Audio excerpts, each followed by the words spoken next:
This is something that was a little bit different, but in the same vein of the cartooniness. Look how like we got very cool poses again. I really like the almost flat color here for the background. This is reminding me of Arcane for some reason. Maybe it's just the use of simple colors to fill the space.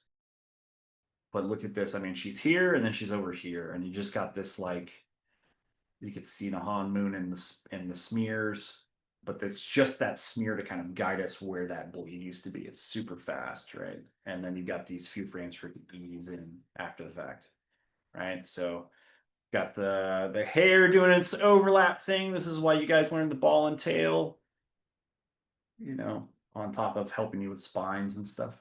And then there's this part here.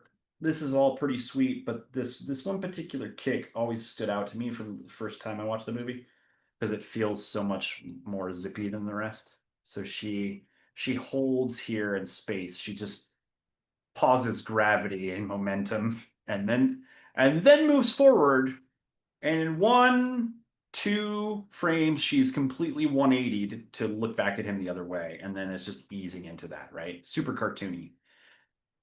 Feels like it might come from here, and then it just comes from the kick. Bam, right? One frame.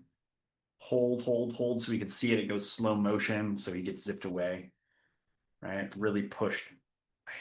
Maybe those are the kinds of game cinematic shots you want to do, the kinds of feature action scenes you want to make. If they're that pushed, I dare to say that you'd be able to do this before you could do it on ones.